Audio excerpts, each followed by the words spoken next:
et à tous. Aujourd'hui, je vais vous parler de HOP, halte à l'obsolescence programmée. L'obsolescence programmée, c'est une technique qui est utilisée par les industriels pour raccourcir la durée de vie des produits. On distingue trois types d'obsolescence programmée. Le premier type, qui est le plus courant, c'est l'obsolescence technique.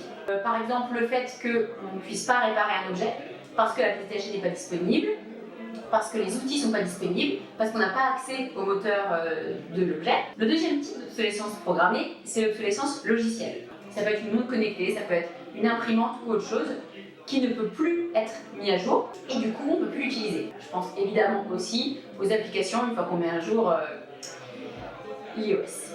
Et le troisième type d'obsolescence programmée, auquel on pense moins mais qui est hyper important, c'est l'obsolescence esthétique. C'est tous les effets de mode, tout le marketing et le design qui fait qu'en fait un produit va être jeté, mis de côté, plus utilisé, tout simplement parce qu'il n'est plus à la mode ou parce qu'on en veut un nouveau.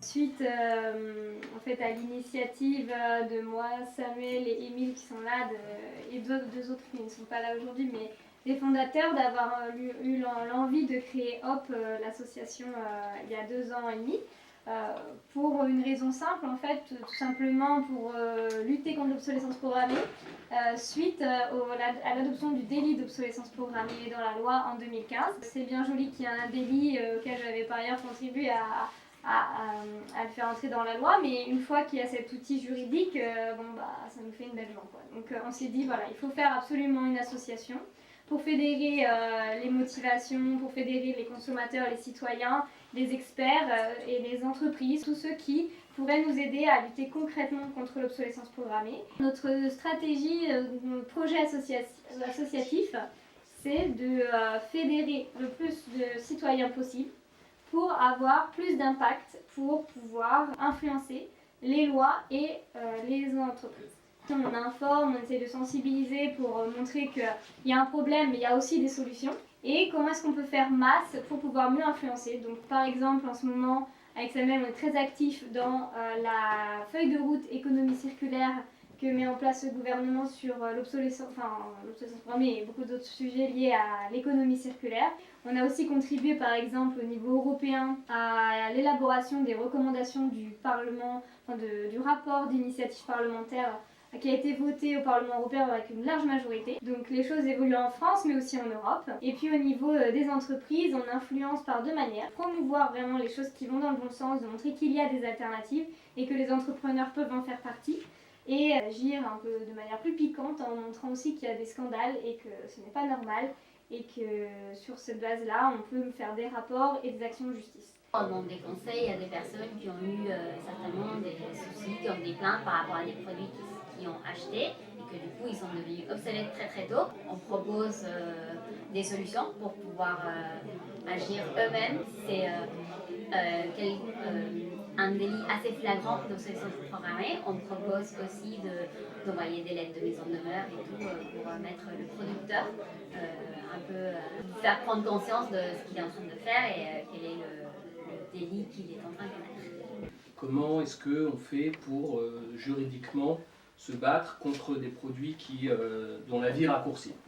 Alors des fois des produits la vie raccourcie parce qu'ils ne sont pas chers et forcément quand c'est pas cher on n'est pas forcément de bonne qualité, mais des fois il y avait des cas concrets et les imprimantes c'est un exemple de techniques qui font que voilà, le bien ne fonctionne plus. À l'époque à l'Assemblée nationale c'était la loi consommation et il y avait plusieurs pistes possibles pour une volonté qui était d'allonger la durée de vie des produits. Il y avait la piste de l'augmentation de la durée de garantie. Forcément quand on achète un bien, et s'il est garanti plus longtemps, la responsabilité repose plus longtemps sur le fabricant, donc on peut supposer que le fabricant va faire plus d'efforts pour son bien dur. Une autre grande piste, c'est la réparation, comment favoriser la réparation, notamment la disponibilité des pièces détachées, parce que si on regarde les études ou qu'on parle avec des réparateurs, le gros problème pour lequel on n'arrive pas à réparer des biens, c'est les pièces détachées. Ou elles ne sont pas disponibles, ou elles sont trop chères, ou c'est quasiment impossible de réparer parce que tout est collé, vissé avec des vis, donc personnel secret, etc., etc. Enfin, une autre piste,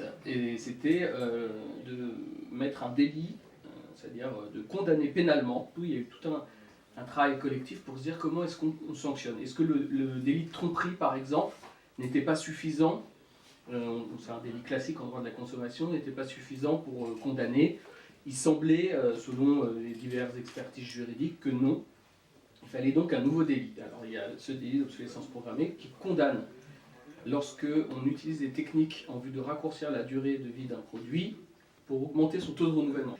Donc c'est un petit peu difficile à démontrer, mais concrètement ce que ça veut dire, c'est que s'il y a une technique logicielle, mécanique, qui raccourcit volontairement la durée de vie du produit, et qu'on arrive à démontrer que cette technique-là n'a pas d'autre objectif que forcément de raccourcir la vie du produit, et si on raccourcit la vie du produit, c'est pour forcer au rachat, et on peut espérer une condamnation. C'est un des objectifs de l'association, c'est de prendre des cas concrets et de les amener jusqu'au bout, de tirer le fil.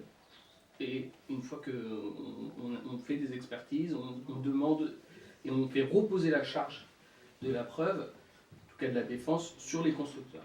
Et donc comme disait Émile, le but affiché, enfin non affiché mais évident, de racheter une nouvelle imprimante nous paraissait rempli, donc c'est pour ça qu'on s'est occupé de ce produit-là. Le rapport est disponible ici, il est aussi disponible en ligne si vous voulez, il n'est pas très très loin à lire si ça vous intéresse.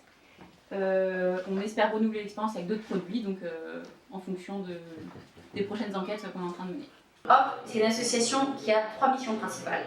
Donc la première, c'est de sensibiliser les consommateurs, le grand public, et plus généralement, même on peut aller jusqu'aux législateurs, aux entrepreneurs, et voilà. Vraiment sensibiliser tout le monde. Donc on organise des conférences, des événements, on écrit des articles, on a publié un livre qui s'appelle Du jetable au durable. On a une deuxième mission, donc, qui est de fédérer, pour qu'on ait du poids et pour qu'on puisse porter notre message le plus haut et le plus fort possible. On fédère les consommateurs pour avoir une communauté derrière nous qui nous soutient et de qui on porte la voix. Le troisième pilier, c'est vraiment tout ce qui est influencé sur les décideurs, sur la loi. Donc, on a porté plainte pour obsolescence programmée pour les imprimantes. On a attaqué le gouvernement Conseil d'État concernant le décret sur les pieds détachés qui a été mal rédigé à notre goût. Voilà, donc je vous remercie de m'avoir écouté et je vous rappelle, vous pouvez vous rendre sur notre site altobsolescence.org. Merci.